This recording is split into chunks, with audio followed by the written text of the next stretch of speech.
अध्याय 4। Phong can ने अपने सामने घुटनों के बल बैठी लड़की की ओर देखा। उसे खड़ा होने में मदद करने के लिए नीचे झुका। मेरी प्यारी उपपत्नी, इतनी विनम्र मत बनो। उसकी नज़र कुछ देर के लिए उसके लबादे से ढके घुटनों पर पड़ी। फिर वह काओ डुक ट्रुंग की ओर मुड़ा और बोला, किसी को बुलाओ जो शाही चिकित्सक को यहाँ बुलाए। जी श्रीमान। काओ डुक ट्रुंग ने यह सुना और तुरंत पीछे हट गया। यह देखकर वैन टिच भी गर्म पानी का टब लेकर पीछे हट गई। जब वह दरवाजे पर पहुंची तो उसने चिंतित होकर अपना सिर उठाया और ऊपर देखा। सम्राट को अपने स्वामी को बैठने में मदद करते देखकर उसे राहत महसूस हुई और वह बाहर निकल गई। इसे ऊपर उठाओ ताकि मैं देख सकूं। फोंग कैन ने अपने ढके हुए घुटनों को देखा और शांति से कहा, क्या ऐसी कोई चीज है जो मैं नहीं जान सकती? ट्रांग लेक येन ने झिझकते हुए अपनी पैंट ऊपर खींची, जिससे उसके घुटने पर एक बड़ा सा घाव दिखाई दिया। यह डरावना लग रहा है, लेकिन यह वास्तव में इतना गंभीर नहीं है। उसके पिता एक अच्छे अधिकारी थे। एक सम्राट आमतौर पर अपने रखैलों के साथ दरबारी मामलों के बारे में बात करना पसंद नहीं करता है। इसलिए फोंग कैन ने केवल कुछ अस्पष्ट कहा और विषय बदल दिया। यदि आप बीमार हैं तो आपको पता होना चाहिए कि अपना ख्याल कैसे रखना है। क्या हम इंपीरियल अस्पताल के लोगों को बेकार नहीं छोड़ सकते हैं और उन्हें कुछ भी करने की अनुमति नहीं दे सकते हैं? सम्राट ने उसकी चोट का कारण नहीं बताया। ट्रांग लेक येन ने भी इसका उल्लेख नहीं किया, केवल मुस्कुराई। मुझे लगता है कि अब देर हो चुकी है। लोगों को जोर से बुलाना उचित नहीं है। तुम मेरी हो, तुम्हें इतनी चिंता करने की जरूरत नहीं है। फोंग कैन ने ट्रांग लेक येन के हाथ थपथपाए। उसकी आवाज में थोड़ी नरमी थी। तुम्हें नहीं पता कि अपना ख्याल कैसे रखना है। मैं कैसे सहज महसूस कर सकता हूँ। महामहिम, ट्रांग लेक येन ने सम्राट पर छुआ और नजर रखने का नाटक किया, फिर धीरे धीरे उसके सिर पर भरोसा करना। अभी तक दवा नहीं दी गई है। जानबूझकर ध्यान आकर्षित करने के लिए वह कुछ भी करते हैं। वह बस धीरे धीरे सम्राट के आलिंगन में चली गई, जैसे कि यह उसके शरीर की वृत्ति थी, जानबूझकर दूसरे पक्ष को दिखावा या बहकाने के लिए। उसके हृदय की कोमलता ने फोंग कैन को अनायास ही उस व्यक्ति को गले लगाने पर मजबूर कर दिया। उसने कुछ नहीं कहा, नहीं वह इस समय कुछ कहना चाहता था। दुर्लभ मौन और राहत ने उसके मुंह के कोनों को आराम से थोड़ा सा सिकोड़ दिया। काओ डुक ट्रुंग दरवाजे के बाहर खड़ा था। कमरे में अचानक शांति सुनकर वह थोड़ा हैरान हुआ। ऐसा अवसर होने पर कंसोर झाओ ने इसका लाभ क्यों नहीं उठाया और शाही उपपत्नी युआन की निंदा क्यों नहीं की? क्या ऐसा हो सकता है कि यह कंसोर झाओ वास्तव में सम्राट से इतना प्यार करती है कि जब वह उसे देखती है तो वह बाकी सब कुछ भूल जाती है? यह कहना वाकई मुश्किल है कि यह शाही उपपत्नी झाओ बेवकूफ है या बेहद भाग्यशाली। अगर सम्राट ने गलती से स्वामी और सेवक के बीच की बातचीत नहीं सुनी होती तो शाही उपपत्नी झाओ को यह शिकायत स्वीकार करनी पड़ती और शायद भविष्य में उसे अंतहीन पीड़ा झेलनी पड़ती। हालांकि हरम में उपपत्नियों के लिए सम्राट का पक्ष बहुत महत्वपूर्ण है, लेकिन स्थिति भी उतनी ही महत्वपूर्ण है। इसके अलावा सम्राट उस तरह का व्यक्ति नहीं है जो जिसे चाहे उसे खुश कर दे। यहाँ नियमों का पालन किया जाना चाहिए। हिजड़े, नर्स आ गई है। छोटे से खोजे के पीछे 2 महिला चिकित्सक थीं। उनके पहनावे से लगता था कि वे दोनों ही काफी ऊंचे पदों पर थीं। काओ डुक ट्रुंग ने सिर हिलाया। उसने सोचा कि चियू टैन की चोट उसके घुटने पर है। उसका इलाज करने के लिए शाही चिकित्सक को बुलाना शायद उचित नहीं था, इसलिए उसने अपने अधीन छोटे खोजे को एक महिला चिकित्सक को बुलाने का आदेश दिया। शायद सम्राट उसे इस मामले में खुद ही फैसला करने के लिए दोषी न ठहराए। महाराज, इंपीरियल अस्पताल की महिला चिकित्सक आपसे मुलाकात का अनुरोध कर रही हैं। दरवाजे के बाहर काओ डुक ट्रुंग ने अपनी आवाज इतनी ऊंची कर दी कि भीतरी कमरे में बैठे दोनों स्वामी उसे सुन सकें। घोषणा करें। फोंग कैन ने काओ डुक ट्रुंग की संतोषजनक व्यवस्था से संतुष्ट होकर चियो टैन को जाने दिया। नर्स अंदर आई। उसने हाथ हिलाया। औपचारिकता की कोई जरूरत नहीं है। आप लोग चियो टैन के घुटने पर घाव को देखें। दोनों महिला डॉक्टर फिर भी घुटनों के बल बैठकर समारोह संपन्न करने लगी और फिर उठकर बिस्तर के करीब आ गईं। चियो टैन के घुटने पर घाव देखकर उन दोनों ने आंखें मूंद ली। वे दोनों महल में वरिष्ठ चिकित्सा कर्मचारी थे और वे एक नज़र में बता सकते थे कि चोट कहाँ से आई है। आज सम्राट के रवैये को देखकर मुझे डर है कि जिस स्वामी ने कंसोर्ट झाओ के लिए परेशानी खड़ी की, वह मुसीबत में पड़ जाएगा। पुराने चिकित्सा कर्मचारियों ने सलाम किया और कहा, महाराज, कंसोर्ट झाओ की चोट अभी तक टेंडन या हड्डियों तक नहीं पहुंची है।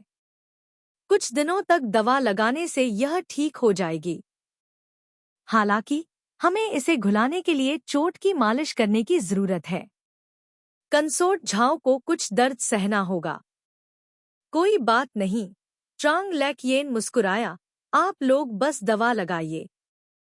तो फिर हमें लेडी चियू को नाराज करना होगा।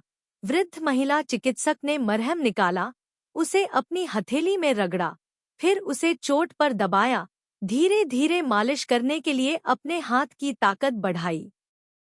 ट्रांग लैकयेन बहुत दर्द में थी। उसने कुछ बार पलकें झपकाईं, फिर अपना सिर झुकाया और सम्राट से कहा जो उसके बगल में गंभीरता से बैठा था, महाराज, मैं ठीक हूँ।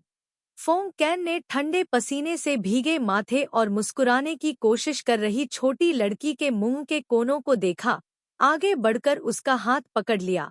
मुझे पता है। काओ डुक ट्रुंग ने अपना सिर नीचे कर लिया। उसने शुरू में सोचा था कि चियो टैन पहले से ज्यादा होशियार है, लेकिन आज की स्थिति को देखते हुए उसे डर था कि वह अभी भी मूर्ख ही है।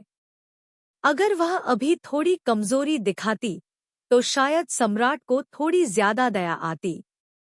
लेकिन अब भी इस तरह सख्त और सहनशील बनना, क्योंकि उसे डर था कि सम्राट चिंता करेगा, बेवकूफी थी। क्या सम्राट ने कभी किसी के बारे में सच में चिंता की है? दुनिया में हर कोई जानता है कि सम्राट सबसे बेरहम है। काओ डुक ट्रुंग एक असली आदमी नहीं है, इसलिए वह एक आदमी के विचारों और भावनाओं को नहीं समझ सकता है। कई कमजोर महिलाओं को उस पर निर्भर होते देखकर अब अगर कोई महिला उसके लिए मजबूत और लचीला होने का दिखावा करती है तो कभी कभी यह आदमी को और भी ज्यादा दुखी कर देता है। साफ तौर पर उसके मुलायम बाल भी उसके पसीने से तर माथे पर चिपके हुए थे। फोंग कैन के हाथ की छोटी हथेली भी गीली थी। यह महिला अभी भी उसे देखकर बहुत धीरे से मुस्कुरा रही थी, जैसे कि उसे वास्तव में दर्द नहीं हो रहा हो। उसका दिल, जो इतना कठोर और स्थिर था, थोड़ा नरम हो गया था। दवा लगाने के बाद कमरा एक सौम्य हर्बल खुशबू से भर गया।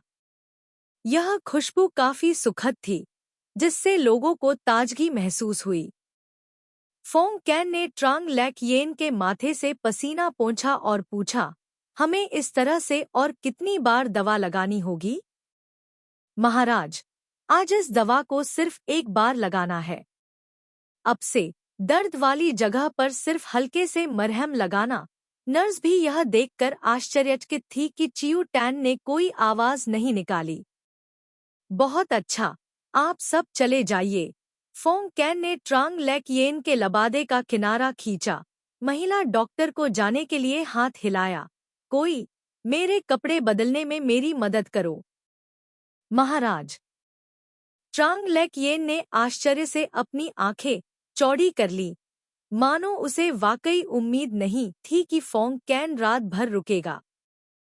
फोंग कैन ने उसकी ओर देखा, अपनी भौहें थोड़ी ऊपर उठाईं। क्या कुछ गड़बड़ है, मेरी प्यारी रखेल? ट्रांग लैकयेन ने असमंजस में अपना सिर हिलाया। नहीं। अपने कपड़े उतारने के बाद फोंग कैन और ट्रांग लैकयेन बिस्तर पर लेट गए। उसने हाथ बढ़ाकर उसे अपने करीब खींचा। इस साल मेरी रखेल की उम्र कितनी है? अंधेरे में ट्रांग लैक-येन ने एक तिरस्कारपूर्ण भाव प्रकट किया। वे कई बार एक साथ सो चुके थे, लेकिन उसे नहीं पता था कि वह कितनी उम्र की थी। लेकिन जब उसने बात की, तो उसने खुशी और शर्मिंदगी का भाव प्रकट किया। महाराज, 16 महीनों में मैं 18 साल की हो जाऊंगी।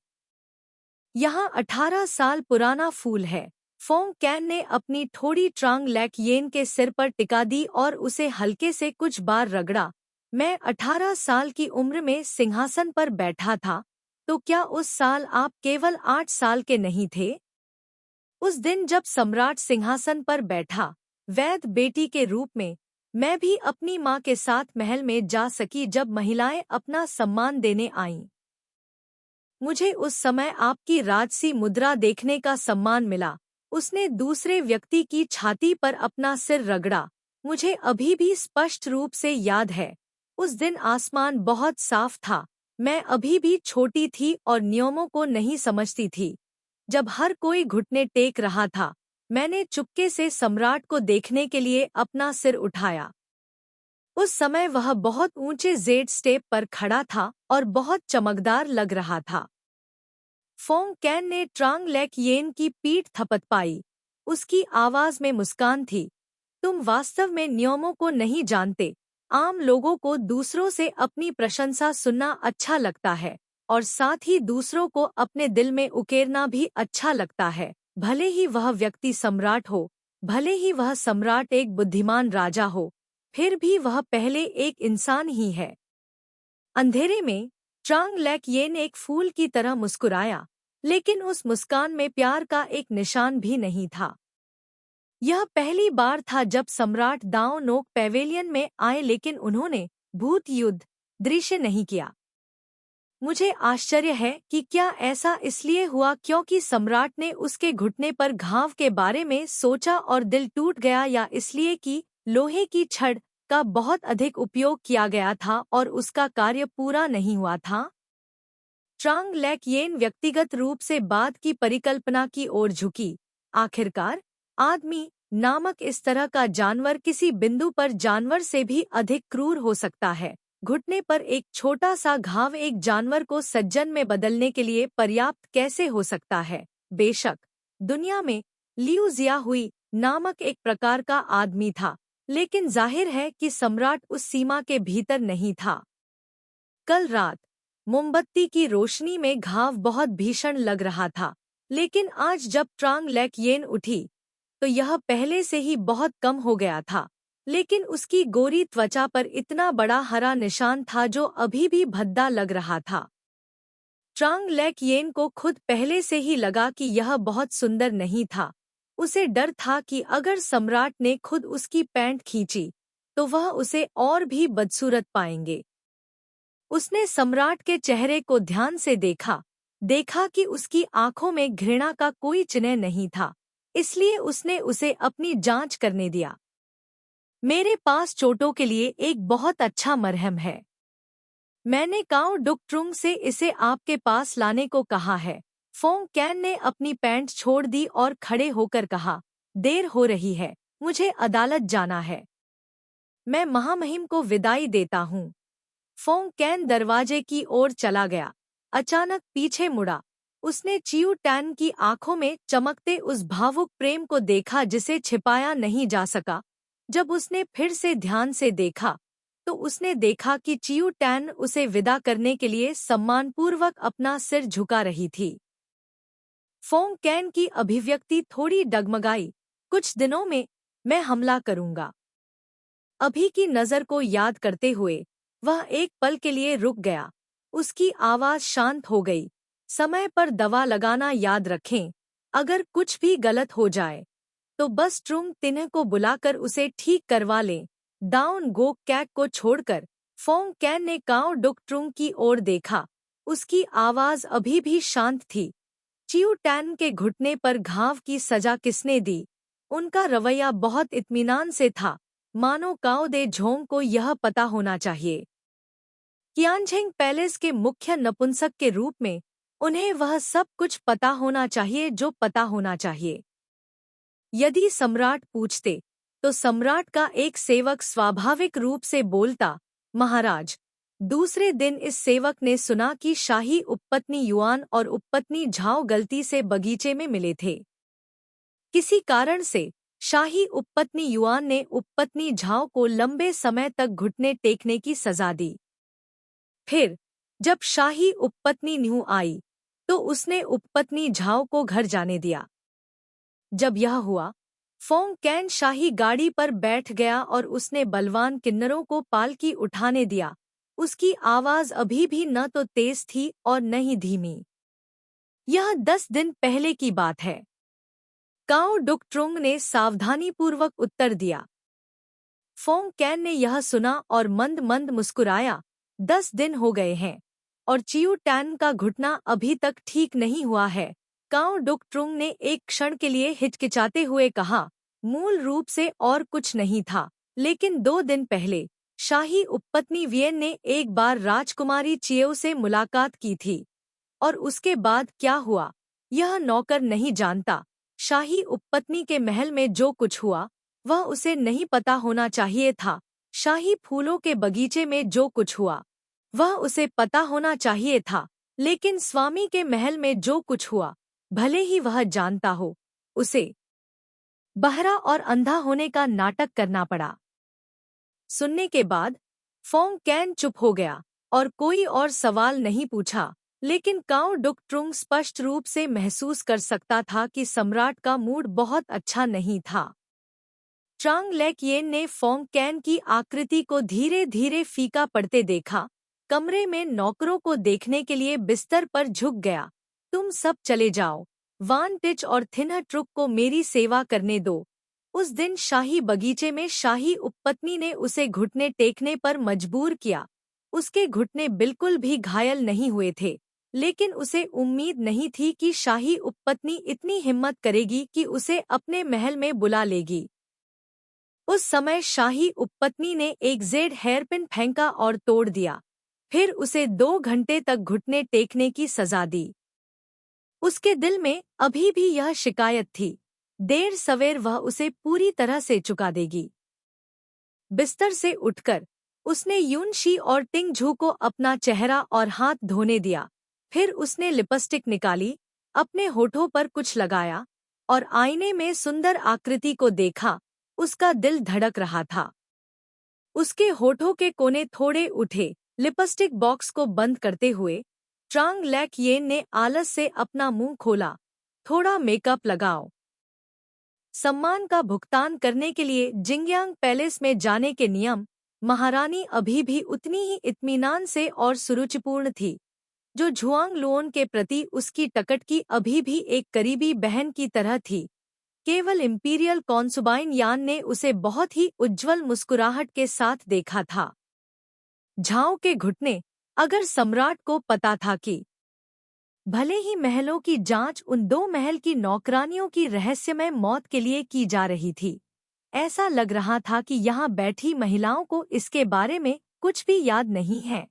केवल ट्रिवियल मैटर्स के बारे में बातें करते हुए, यहाँ तक कि किसी ने भी इस बात का उल्लेख नहीं किया।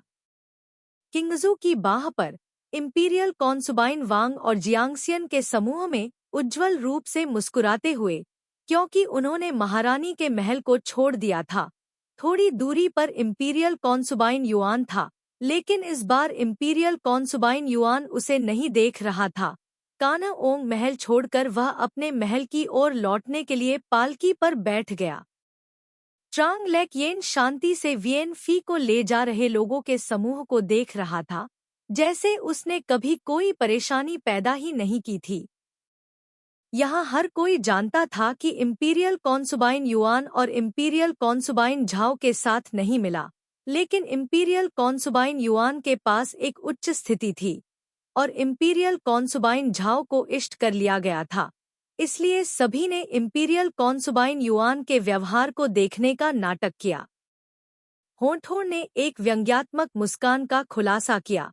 वह इधर उधर हो गई और जब सभी ने सोचा कि इंपीरियल कॉन्सुबाइन युआन को सम्राट द्वारा फटकार लगाई जाएगी, तो इंपीरियल कॉन्सुबाइन झाओ के साथ परेशानी हुई, खबर आई हाथ। अगर शाही उपपत्नी युआन में किसी ने भी इसे देखा तो उन्हें यह जानकर आश्चर्य होगा कि हेयरपिन बिल्कुल वैसा ही था जैसा कि एक इंपीरियल कॉन्सुबाइन युआन ने तोड़ दिया था, जिसमें अंधेरे ने आंतरिक महल को भर दिया था। जैसे जैसे सभी धीरे धीरे सपनों में खोते गए, शाही उपपत्नी के महल में मोमबत्तियां अभी भी चमक रही थी। रात की निगरानी करने वाले हिजड़े ने अंदर से कुछ गिरने और टूटने की आवाज सुनी। कुछ ही देर बाद उसने सम्राट को महल से बाहर जाते देखा। इतनी बड़ी बात अगली सुबह तक इंतजार किए बिना सभी को पहले से ही पता था। उस रात जब उसने खबर सुनी तो ट्रांग लेक येन आलस से बिस्तर पर झुकी हुई थी, जबकि थिना ट्रुक उसके घुटनों की मालिश कर रही थी। इस शाही उपपत्नी ने ऐसा क्या किया कि महामहिम इतने क्रोधित हो गए? वान टिच ने आश्चर्य करते हुए एक और मोमबत्ती जलाई। मुझे कैसे पता, जरूर कुछ गड़बड़ है। ट्रांग लेक येन ने नींद से भरी आंखें मूंदते हुए जम्हाई ली। बहुत देर हो चुकी है, सोने का समय हो गया है, तुम लोगों को वापस जाकर आराम करना चाहिए। यह कहने के बाद उसने अपनी आंखें बंद कर ली। वान टिच और थिना ट्रुक ने एक दूसरे को देखा। ट्रांग लेक येन के लिए पर्दा नीचे करने के लिए आगे बढ़े, मोमबत्ती बुझाई और चले गए। मन ही मन राहत और थोड़ा दुख दोनों महसूस कर रहे थे। अगले दिन किएन चिन महल से पूरे हरम में एक शाही फरमान पारित किया गया। उपपत्नी लैम कई सालों से निःसंतान है और स्वाभाविक रूप से संकीर्ण सोच वाली है। उसमें वाकई उपपत्नी के गुण नहीं हैं। मैं बहुत दुखी हूँ। अब मैंने उपपत्नी लैम से उसकी उपपत्नी का दर्जा छीन लिया है। हालांकि उसकी कई सालों की सेवा को देखते हुए मैंने उसे चौथे दर्जे की उपपत्नी नियुक्त किया है। उपपत्नी पद पर बैठे व्यक्ति को सम्राट द्वारा उपपत्नी होने का गुण न होने का दोषी ठहराया गया था। मुझे डर है कि उसे इस जीवन में उस उपपत्नी पद का मौका कभी नहीं मिलेगा। जब मुख्य नपुंसक काओ डुक ट्रुंग ने यह फरमान पढ़ा तो काफी उच्च स्थिति वाली उपपत्नियां महारानी के महल में थीं। यह सुनते ही उपपत्नी वियन जमीन पर गिर पड़ी। काओ डुक ट्रुंग के चले जाने के बाद सभी उपपत्नियां गहरी आंखों से ट्रांग लेक येन को देखने लगी।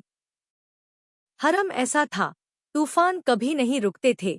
आखिरी मिनट तक यह अभी भी अज्ञात था कि कौन जीतेगा और कौन हारेगा। कुछ दिन पहले शाही उपपत्नी झाओ को मनमाने ढंग से दंडित कर सकती थी, लेकिन आज वह शाही उपपत्नी झाओ के समान स्तर पर थी। लेकिन शाही उपपत्नी झाओ के पास एक उपाधि थी, इसलिए वह शाही उपपत्नी लिन से थोड़ी अधिक महान थी।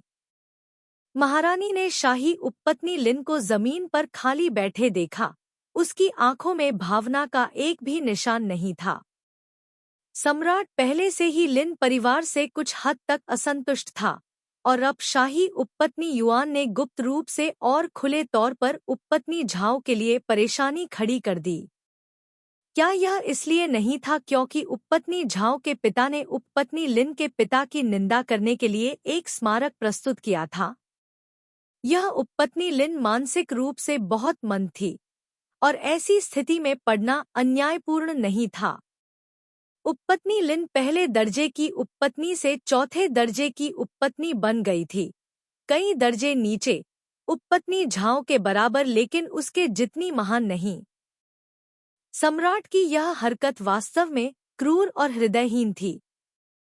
महारानी ने पूरे कमरे में उपपत्नियों को देखा, फिर उपपत्नी झाओ की ओर देखा जो शांत बैठी थी, और कहा, शाही फरमान की घोषणा हो चुकी है। यह महल भी थक गया है, आप सभी को वापस जाना चाहिए। रखेलें आज्ञाकारी ढंग से पीछे हट गईं।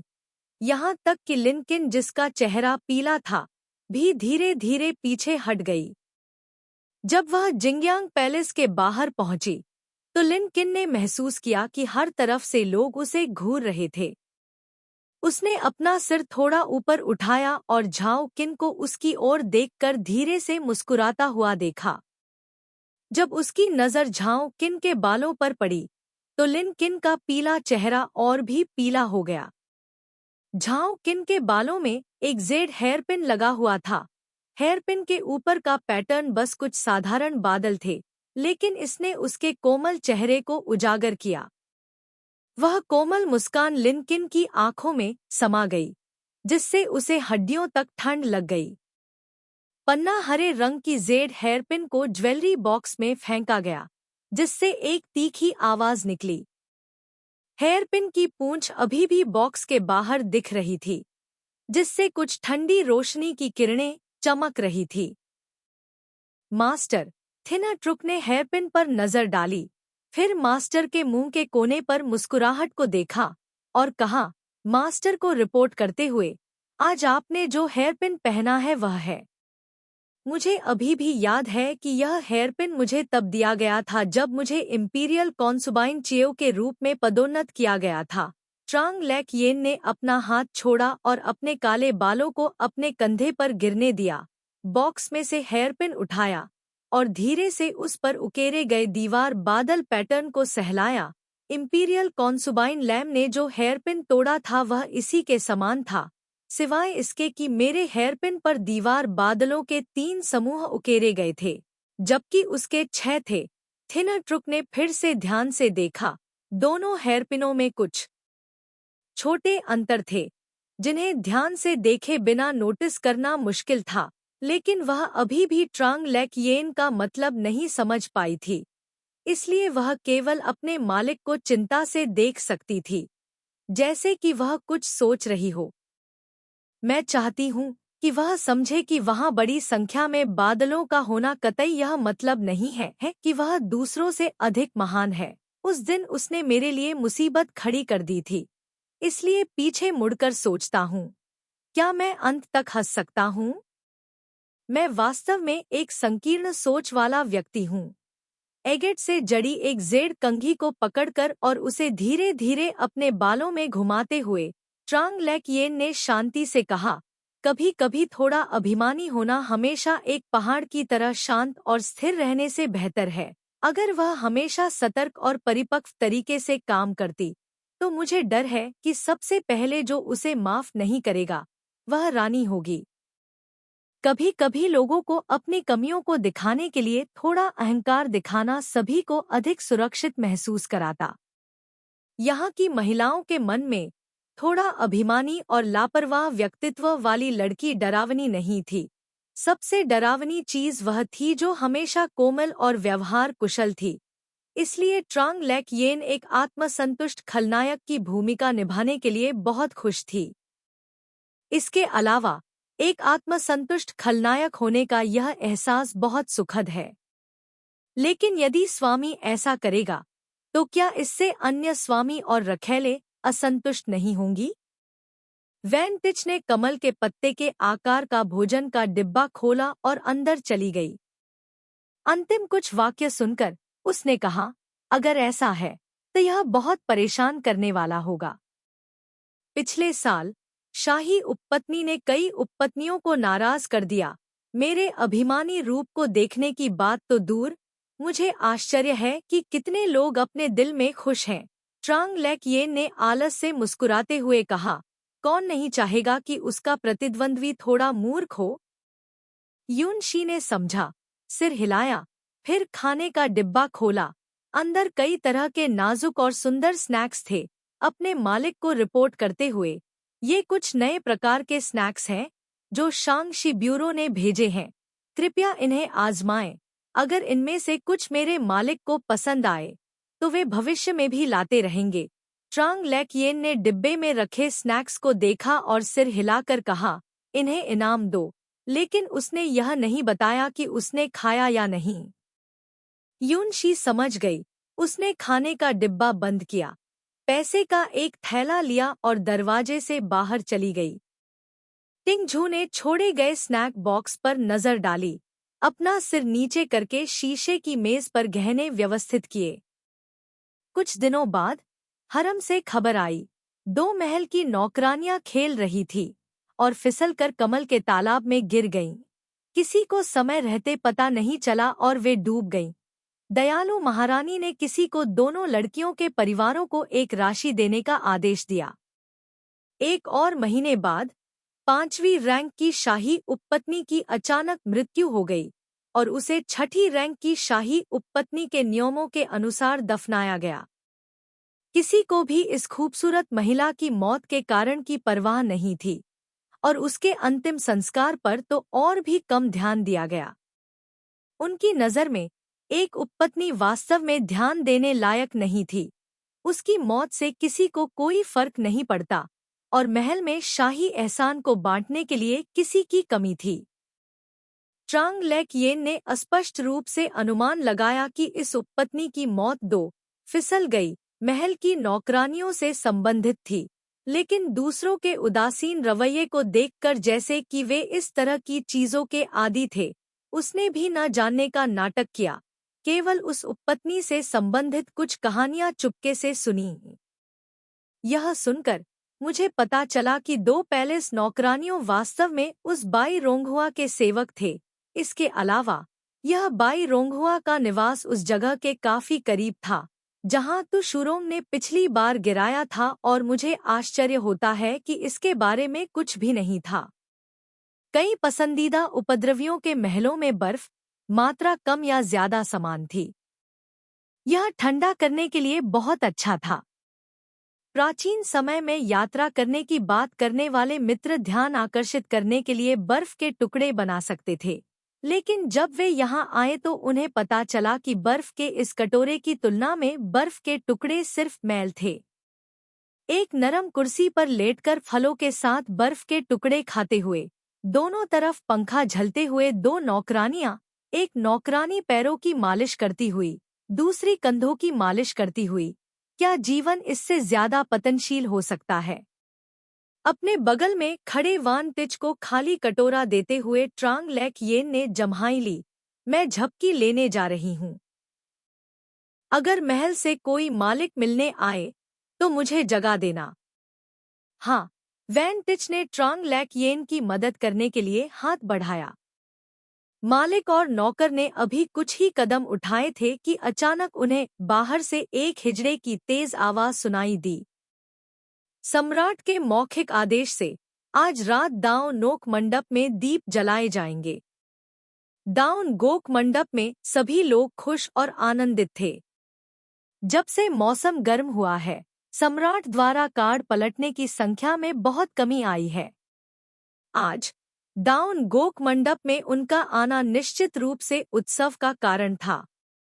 संदेश देने वाले नपुंसक को कुछ पैसे देते हुए ट्रांग लेक येन ने सोचा, इतनी गर्मी में उन्हें आज रात भी साथ सोना पड़ेगा। वे निश्चित रूप से अच्छी नींद नहीं ले पाएंगे। इसलिए उसने ठान लिया था कि आज दोपहर उसे अपनी नींद पूरी करनी होगी। गर्मी का मौसम वह मौसम है जिसे हरम की महिलाएं प्यार भी करती हैं और नफरत भी। प्यार इसलिए क्योंकि इस मौसम में वे पतली, मुलायम पोशाक पहन सकती हैं जो उनके फिगर को निखारती हैं। नफरत इसलिए क्योंकि गर्मियों में उन्हें बहुत पसीना आता है अगर वे सम्राट के बगल में हैं और उनके शरीर से एक असामान्य गंध आती है तो यह वास्तव में बुरा होगा। इसलिए कुछ लोगों ने अपने कपड़ों पर बहुत तेज धूप बत्ती जलाई और यहाँ तक कि कमरों में भी तेज खुशबू जलाई। उम्मीद है कि इससे अजीब गंध छिप जाएगी और सम्राट को दुखी होने से बचाया जा सकेगा। फोंग कैन एक आदमी था और वास्तव में उसे इस तरह के गर्म मौसम में तेज खुशबू से भरे कमरे में प्रवेश करना पसंद नहीं था। हालांकि हरम हमेशा से ऐसा ही था और वह कम बोलने वाला आदमी था। बस इतना ही था कि हर गर्मियों में हरम में जाने की उसकी संख्या थोड़ी कम हो जाती थी। जो लोग लंबे समय से महल में रह रहे थे वे जानते थे कि सम्राट अक्सर गर्मियों में यहाँ नहीं आते थे और धीरे धीरे उन्हें इसकी आदत हो गई। शाम तक सोने के बाद ट्रांग लेक येन खिड़की के पास बैठी, गर्म नारंगी आकाश को देखती हुई, खुद से सोचती हुई, अगर वह एक किसान की बेटी होती तो कमरे को ठंडा करने के लिए बर्फ का इस्तेमाल करना तो दूर की बात है, उसे शायद अभी खेतों में कड़ी मेहनत करनी पड़ती। आधुनिक समय में भी किसानों को बहुत मेहनत करनी पड़ती थी। इस युग की तो बात ही छोड़िए, जहां श्रम के उपकरण अभी भी पिछड़े हुए हैं। खेती करना कितना कठिन होगा। वह एक संतुष्ट व्यक्ति है जो हमेशा यह सोचती है कि बाहर के कठिन जीवन की तुलना में यहाँ भोजन और कपड़े के साथ जीवन और स्वतंत्र पुरुषों के साथ आनंद लेने में सक्षम होना उसके लिए अधिक उपयुक्त है। मालिक, सब कुछ तैयार है, आप जाकर नहा लें। U11 ने धीरे से याद दिलाया। झुआंग लुयन ने वास्तव में इसे गंध दी, इसलिए उसने UXI और टिंगजू को कुछ लेने के लिए कहा, जब कोई भी खुशहाल प्रभाव खराब नहीं था। एक साधारण बादल जैसी शैली में गर्मियों के उपयोग के लिए 2 हेयरपिन चुने और उन्हें अपने बन में डाला गया। हाथ बस ऐसे ही थिना ट्रूक ने अपने गुरु को देखा। हालांकि यह उसके जीवन का सबसे सुंदर समय नहीं था, इसने व्यक्ति को विपरीत महसूस किया और आराम से, विशेष रूप से गर्म मौसम के बीच में, उसके गुरु की उपस्थिति ने वास्तव में लोगों को आराम से महसूस किया, जैसे ही वह हेर में काम कर रहा था। अभी भी अपने पुराने बॉस की तुलना में खुश करने के लिए आसान था एक ऐसा व्यक्ति, जो भले ही वह अपने अगले जीवन में कुछ के रूप में पुनर्जन्म लेता है, फिर भी लोगों को यह महसूस होता है कि भगवान वास्तव में परोपकारी थे। ट्रैंग लाक येन ने महसूस किया कि इस नौकरी में उसका दबाव बहुत अच्छा नहीं था। जब तक कि वह बहुत अच्छी तरह से सूंघता है, तो वह पूरी तरह से सूंघता है। उसे जगाने के लिए कमरे में हल्की सी ठंडी सुगंध को सूंघते हुए उसने तुरंत अपना मुंह खोल दिया और कई चीजों का आनंद लेने लगा। फिर इस उपपत्नी के लिए रैंकिंग तय करें। आखिरकार वह एक ऐसी महिला थी जो उसे बहुत पसंद थी और उससे बहुत प्यार करती थी। उसे हमेशा के लिए चौथे दर्जे की उपपत्नी के स्तर पर नहीं रहने देना चाहिए। कीमत बंद करो। ट्रांग लेक येन ने फोंग कैन को जाते हुए देखा। उसका हाथ उसकी चिकनी, पसीने से मुक्त गर्दन को सहलाते हुए, जम्हाई लेते हुए। क्या यह सम्राट लंबे समय से हरम में नहीं गया है? क्या कल रात लड़ाई इतनी भयंकर थी? महाराज, यह वह टॉनिक है जो सम्राट ने दिया था। वैन टिच दवा का एक कटोरा लेकर बिस्तर के पास आया। उसके पीछे एक हिजड़ा भी आया। ट्रांग लेक येन ने दवा का कटोरा लिया, अपना सिर पीछे झुकाया और पूरी दवा पी ली। यह किस तरह का टॉनिक है? यह तो बस गर्भनिरोधक गोलियों का एक कटोरा है। सम्राट इस समय उसे बच्चा पैदा करने नहीं देना चाहता और वह भी ऐसा करने का इरादा नहीं रखती। यह तो कहना ही क्या कि उसकी वर्तमान स्थिति एक बच्चे की रक्षा करने के लिए पर्याप्त नहीं थी। भले ही वह कर सकती थी, वह 18 साल के शरीर वाले बच्चे को जन्म देने का इरादा नहीं रखती थी। हालांकि एहसान के लिए प्रतिस्पर्धा करना बहुत जरूरी था, लेकिन उसे उस एहसान के बाद मिलने वाले धन और वैभव का आनंद लेने के लिए जीवित रहना था। इस युग में जन्म देना बहुत खतरनाक था। वह अपने जीवन के साथ जुआ नहीं खेलना चाहती थी। हिजड़े ने दवा का खाली कटोरा प्राप्त किया, शुभकामनाओं के कुछ शब्द कहे और फिर जाने के लिए कहा। अगर कोई बच्चा है तो उसे पालने के लिए किसी दूसरी रखैल को देना होगा। ट्रांग लेक येन ने मुस्कुराते हुए कहा, क्या तुम्हें महल में कोई ऐसी रखैल दिखती है जो अपने बच्चे को पाल सके?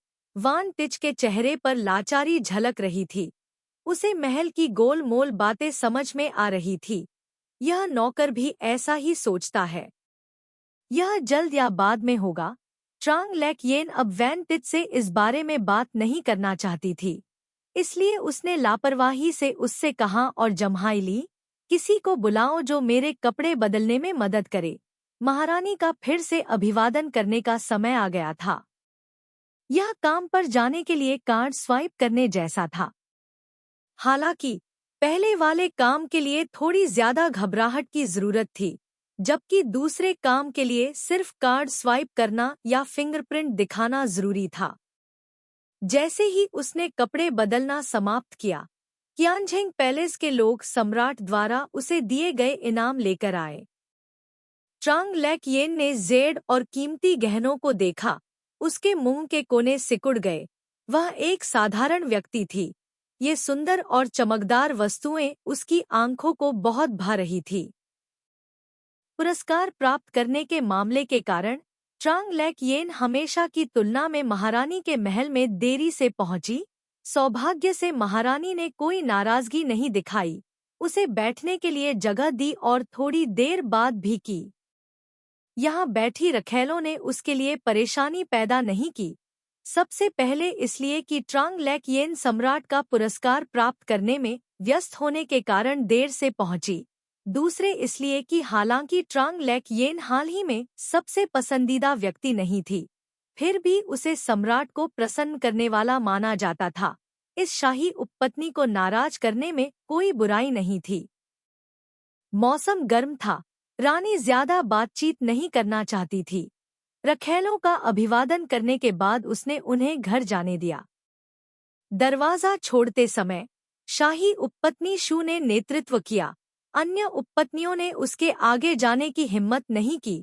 शाही उपपत्नी शू के पालकी पर चढ़ने और 3 या 5 के समूहों में इकट्ठा होने से पहले चले जाने का इंतजार किया।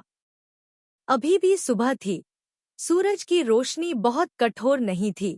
ट्रांग लेक येन अपने स्वास्थ्य को बेहतर बनाने के लिए एक शांत और छायादार जगह पर टहलना चाहती थी, ताकि वह कमजोरी की स्थिति में न पड़ जाए जिससे वह हर कदम पर कुछ बार लड़खड़ा जाए। हालांकि जैसे ही वह एक शांत और सुखद जगह पर पहुंची, उसकी मुलाकात एक अप्रत्याशित व्यक्ति से हुई।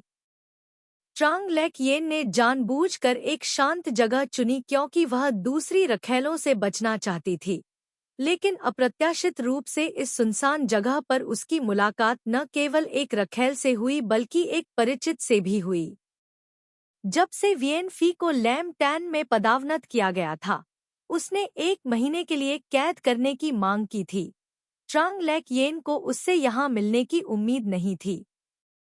शाही उपपत्नी लिन झिक्सी अब पहले जैसी कुलीन नहीं रही।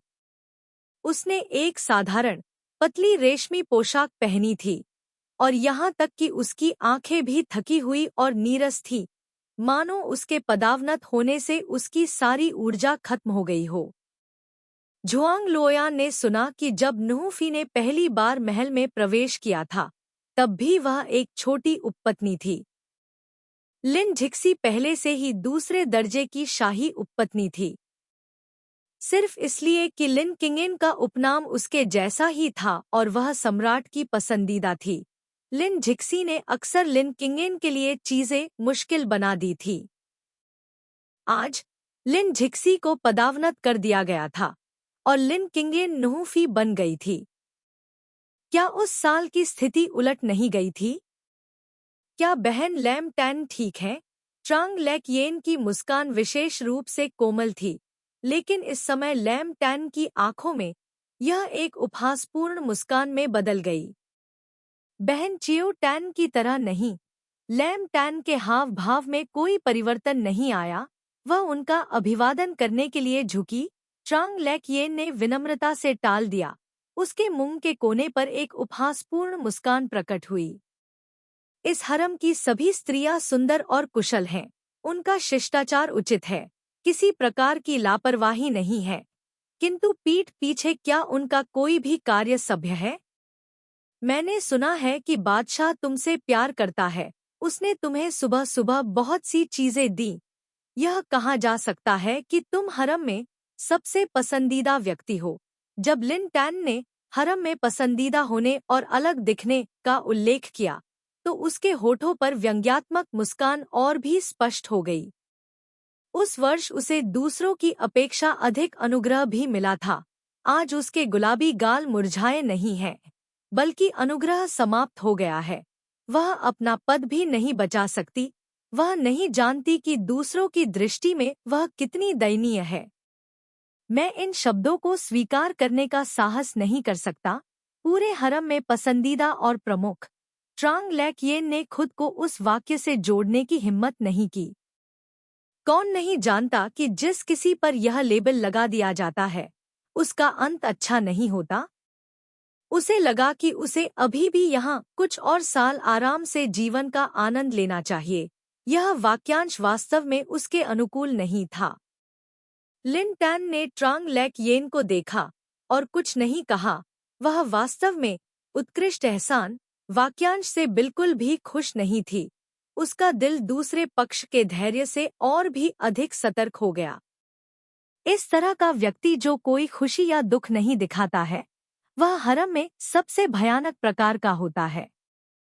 मुझे पहले किसने बताया कि उपपत्नी चियू सिर्फ एक दिमागहीन व्यक्ति है? महारानी, शाही कुलीन पत्नी थुक, शाही पत्नी निन्हा, शाही पत्नी हियन, या वह दीप थुक नगी जिसे पदावनत कर दीप डुंग हुआ बना दिया गया था? लैम टैन ने कड़वाहट से मुस्कुराया। लोगों ने देखा कि दरबार में लैम और ट्रांग के दो परिवार राजनीति पर सहमत नहीं थे। बस उन्हें कुछ बार उकसाने से उन्होंने उसे चियू टैन के साथ परेशानी में डाल दिया। आखिर में वह कौन था जो दिमागहीन था? दूसरों की तुलना में अधिक इष्ट। लिन टैन थका हुआ हंसा। कौन किससे बेहतर है, कौन किससे बदतर है? इस हरम में ऐसे कई लोग हैं जो दूसरों की तुलना में अधिक गौरवशाली रहे हैं, लेकिन कितने लोग अंत तक उस गौरव को बनाए रख पाते हैं? ट्रांग लैकयेन ने पाया कि लैम टैन का मूड बहुत खराब था। ऐसा नहीं लग रहा था कि वह नाराज है, नहीं, वह अनिच्छा की तरह लग रही थी। इसके विपरीत ऐसा लग रहा था कि वह हतोत्साहित थी। वह इस व्यक्ति को थोड़ा और देखने से खुद को रोक नहीं पा रही थी। तभी उसे पता चला कि जब लाम चीखे ने अपने बोझिल आभूषण उतारे तो उसका चेहरा बहुत सुंदर दिखाई दिया, लेकिन दुर्भाग्य से उसकी त्वचा अब एक युवा लड़की की तरह चिकनी नहीं थी। आज तुम दूसरों पर हंसते हो, कल दूसरे तुम पर हंसेंगे। तुम्हें कैसे पता कि तुम्हारे साथ क्या होगा? लैम टैन की थोड़ी उदास आंखों ने अचानक ट्रांग लैकयेन की आंखों को पकड़ लिया। मैं हार गया और मुझे इसका कोई अफसोस नहीं है, लेकिन आप कब तक हंस सकते हैं? ट्रांग लैकयेन उसके सामने खड़ी थी, कुछ नहीं बोली। लैम टैन ने तिरस्कारपूर्वक हंसते हुए एक फूल की झाड़ी की ओर इशारा किया और कहा, 1 महीने पहले मुझे याद है कि यहाँ पेओनी सबसे सुंदर थी, लेकिन अब इसकी जगह फीनिक्स के फूलों ने ले ली है। कौन बता सकता है कि कौन सा फूल अधिक सुंदर है? शाही पोइंसियाना की झाड़ी को देखने के लिए अपना सिर झुकाते हुए ट्रांग लैकयेन अभी भी मुस्कुराई और कुछ नहीं बोली। मैं तुम्हारा ख्याल रखूंगी। लिनकिन अचानक ट्रांग लैकयेन के कान के पास झुकी। उसकी थकी हुई आवाज में अभी भी उदासी और पागलपन था। मैं तुम्हें मेरी तरह इस स्थिति में गिरते हुए देखना चाहती हूँ, या मुझसे भी अधिक दयनीय। इतना कहने के बाद वह हल्के से मुस्कुराई, महल की नौकरानी का हाथ पकड़ा और चली गई। ट्रांग लैकयेन ने अपना सिर घुमाकर उसकी पीठ की ओर देखा, भौहें सिकोड़ी। क्या उसे लैम टैन को बताना चाहिए कि उसने कभी खुद की तुलना फूलों से नहीं की? भले ही लड़कियां फूलों की तरह होती हैं, फूल तो खुद के लिए खिलते हैं, फिर भी उन्हें दूसरों की आंखों की परवाह क्यों करनी चाहिए? अपने आप से थोड़ा और प्यार करने की कोशिश करो। फूलों के मुरझाने तक इंतजार करने से भी कुछ कम पछतावा होगा, है ना? जैसे ही ट्रांग लैकयेन जाने वाली थी, उसने अचानक अपने पीछे हल्की सी आवाज सुनी। पीछे मुड़कर उसने देखा कि कोई ऐसा व्यक्ति था जिसे उसने बहुत दिनों से नहीं देखा था, ट्रांग उयेन थान। हेलो बहन। ट्रांग लैकयेन ने अपनी आंखें नीची कर ली और एक शिष्ट और विनम्र छोटी बहन की भूमिका निभाई। चियू टैन, ट्रांग उयेन थान ने ठंडे अंदाज में सलाम किया। अभी अभी मैंने सिस्टर लैम टैन को खुशी खुशी इस दिशा से बाहर आते देखा। क्या सिस्टर चियू टैन सिस्टर लैम के साथ खुशी खुशी बातें कर रही थीं? महल में हर कोई जानता है कि लाम चीखे और ट्रांग लेक येन के बीच का रिश्ता आग और पानी जैसा है। ट्रांग उयेन थान के शब्दों में केवल व्यंग्य की झलक है। छोटी बहन ने सुना कि बड़ी बहन और लैम टैन ने भी आपस में कई खुशनुमा बातें की। ट्रांग लेक येन वास्तव में जानती थी कि जब वह अभी भी शाही उपपत्नी थी, तब लैम चीखे ने ट्रांग उयेन थान के लिए चीजें मुश्किल बना दी थी। अब लैम चीखे को इस तरह देखकर उसे नहीं पता कि वह क्या सोच रही थी। ट्रांग उयेन थान को उम्मीद नहीं थी कि ट्रांग लेक येन ऐसा कहेगी। वह थोड़ी स्तब्ध थी। उसका चेहरा काला पड़ गया। तुम मुझे इस तरह क्यों चिढ़ाते हो? क्या तुमने अभी ऐसा नहीं कहा? ट्रांग लेक येन मुस्कुराया। तुम सचमुच बहुत जल्दी भूल जाते हो। वास्तव में मैं आपसे लड़ना नहीं चाहता, ट्रांग उयेन थान ने कड़वाहट से हंसते हुए कहा। जब मैं छोटा था, तब से मेरे परिवार ने मेरी कद्र नहीं की। बाद में मुझे महल में भेज दिया गया और उसके लिए धन्यवाद। मेरी माँ ने अधिक आरामदायक जीवन जिया। हाँ, मैं एक रखैल की बेटी हूँ। मेरी सुंदरता आपकी तरह अच्छी नहीं है, इसलिए आपके महल में प्रवेश करने के बाद हवेली में मेरी माँ का जीवन और अधिक दुखी हो गया। मैं तुमसे नफरत करती थी कि तुम बाहर से सुंदर थी लेकिन तुम्हारा व्यक्तित्व खराब था। हमेशा हर जगह मेरे लिए परेशानी खड़ी करती थी। ट्रांग उयेन थान की अभिव्यक्ति उदास हो गई, मानो वह पिछले दिनों को याद कर रही हो। लेकिन अब जब मेरी माँ चली गई है, तो मेरे पास तुम्हारे साथ प्रतिस्पर्धा करने के लिए कुछ नहीं है। भले ही हमारे बीच अच्छी भावनाएं न हों, फिर भी हम दोनों ट्रांग परिवार की महिलाएं हैं। इस हरम में जीवन बहुत कठिन है। मैं उन संघर्षों और योजनाओं का सामना अकेले नहीं करना चाहती। यह सुनकर ट्रांग लेक येन ने अपना सिर उठाया और ट्रांग उयेन थान को ध्यान से देखा। यह देखकर कि हालांकि उस पर कड़ी नजर रखी जा रही थी, फिर भी वह अस्वाभाविक नहीं थी। वह मुस्कुराई और बोली, तुम क्या कह रही हो, बहन? बेशक हमें एक दूसरे की मदद करनी चाहिए। छोटी बहन ऐसा सोचती है। मुझे राहत मिली है। ट्रांग उयेन थान के चेहरे पर एक अस्पष्ट मुस्कान प्रकट हुई। तुरंत उसने अपनी आवाज कम करते हुए कहा, आपको शाही कुलीन पत्नी थुक और शाही पत्नी निन्ह से सावधान रहना चाहिए। इतना कहकर उसने इधर उधर देखा और जल्दी से चली गई। मास्टर, यह मामला वैन टिच नौकरानी है जिसे ट्रांग लेक येन हवेली से लाया था। निश्चित रूप से वह अपनी दो युवा महिलाओं के बीच की भावनाओं को स्पष्ट रूप से जानती है। आज ट्रांग टिप डू ने ऐसा किया। मुझे आश्चर्य है कि क्या वह उसे खुश करना चाहती थी या उसका कोई और उद्देश्य था। उसने बहुत सारी बकवास बातें कहीं, लेकिन अंत में ऐसा लगा जैसे उसने कुछ भी नहीं कहा। ट्रांग लेक येन उदासीनता से मुस्कुराई। जाहिर है उसे विश्वास नहीं था कि ट्रांग उयेन थान वास्तव में उसके पास आकर उसे खुश करना चाहता था। अगर वास्तव में ऐसा होता, तो वह इतनी शांत और स्वाभाविक नहीं रह पाती। दूसरी ओर, हरम में, जिसे चौकन्ना रहने की जरूरत नहीं है, सबसे पसंदीदा शाही कुलीन पत्नी शू और शाही पत्नी निंग, जिसे सम्राट के विश्वासपात्र के रूप में जाना जाता है, ट्रांग उयेन थान, सिर्फ छोटी रखैलें हैं जिनका हरम में कोई आधार नहीं है। चाहे वह किसी भी उच्च पदस्थ रखैल का अनुसरण करे, वह सिर्फ एक शतरंज का मोहरा है। अब जब वह उसे खुश करने आई है, तो चाहे उसके इरादे कुछ भी हों, वह इसे वास्तविक नहीं मान सकती। तो अब हमें क्या करना चाहिए? वैन टिच ने धीमी आवाज में पूछा। क्या किया जा रहा है? ट्रांग लेक येन ने झुककर एक फीनिक्स फूल उठाया। बहनों, कुछ शब्द कहने में क्या बुराई है? वैन टिच की आंखें चौड़ी हो गईं।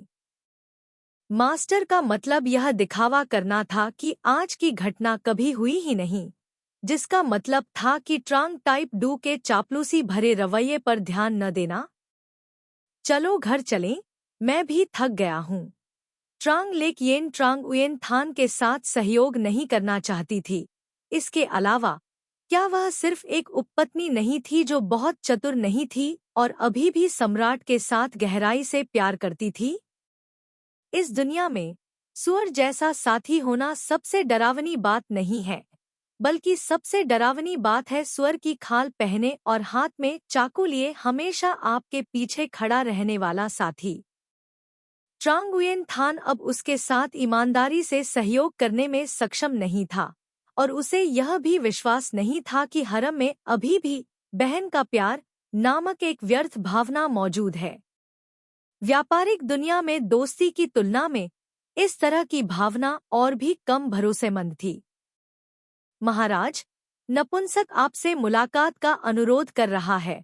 काओ डुक ट्रुंग ने देखा कि सम्राट स्मारक को मंजूरी देने के लिए अपना सिर झुका रहे थे, इसलिए उन्होंने धीरे से उन्हें याद दिलाया, भले ही उन्होंने हाल ही में उन्हें ज्यादा नहीं देखा था। घोषणा करें। फोंग कैन ने अपना सिर ऊपर नहीं उठाया, अपने हाथ में स्मारक को मंजूरी देने के बाद ऊपर देखा कि नपुंसक ट्रे ले जा रहा है और प्रवेश करते समय अपना सिर झुका रहा है। ट्रे को उदासीनता से देखा, दाओ नोक कैक कार्ड लेने के लिए आगे बढ़ा और कहा, चियू टैन, जाओ। हिजड़े ने चुपचाप जाने को कहा। काओ डुक ट्रुंग भी बाहर गया और अपने साथ एक हिजड़े को आदेश दिया कि वह दाओ नोक कैक के पास जाकर ऑर्डर पहुंचा दे। कल रात सम्राट ने दाओन गो कैक में विश्राम किया और आज उन्होंने चियू टैन का कार्ड दिखाया, जो वास्तव में दुर्लभ है। महाराज, आज सम्राट ने फिर से कार्ड पलट दिया। होआ नोक महारानी के पास गया। मैंने सुना है कि वह अभी भी दाओ नोक मंडप में गया था। कल क्या सम्राट ने शाही उपपत्नी येन का कार्ड नहीं पलटा और लाम गुएत मंडप में नहीं चले गए? रानी ने अपने हाथ में रखे शास्त्र नीचे रख दिए। उनकी आवाज शांत थी। उपपत्नी दाओ नोक वास्तव में एक प्यारी महिला है। सम्राट का कभी कभी वहां जाना सामान्य बात है। इसके अलावा इस व्यक्ति को सबसे अधिक पसंदीदा नहीं माना जाता था। यह उसके बेचैन होने के लायक नहीं था, क्योंकि सम्राट लगातार 2 रातों से वहां था और उसने सम्राट को नाराज करने के लिए कुछ किया था। हे यू ने महारानी के हाव भाव को देखा, यह जानते हुए कि उसे इस मामले की परवाह नहीं थी, इसलिए वह चुपचाप पीछे हट गई। महारानी ने बौद्ध धर्म ग्रंथों को पढ़ने के लिए अपना सिर नीचे करना जारी रखा। उसके मुंह के कोने में अभी भी एक हल्की मुस्कान दिखाई दे रही थी। यह स्पष्ट नहीं था कि यह इसलिए था क्योंकि बौद्ध धर्म ग्रंथों ने उसे प्रबुद्ध किया था या किसी अन्य कारण से। फेंग जिन जितनी बार दाओ यू मंडप में आए थे, उन्हें कई बार नहीं माना जाता था। हर बार उन्हें एक अलग अनुभव प्राप्त हुआ था। उपपत्नी चिएव अन्य उपपत्नियों की तरह प्रतिभाशाली नहीं है, लेकिन उसके आसपास रहना विशेष रूप से सुखद है। कभी कभी वह सोचता था, क्या ऐसा हो सकता है कि जब कोई व्यक्ति किसी दूसरे व्यक्ति को अपने हृदय में स्थान दे, तो हर चीज उसे ही केंद्र मान ले? तो क्या इसीलिए वह दाओ नोक कैक में आकर इतना आराम और सहज महसूस कर रहे थे? सेडान दाओ नगोक कैक के दरवाजे के सामने रुकी।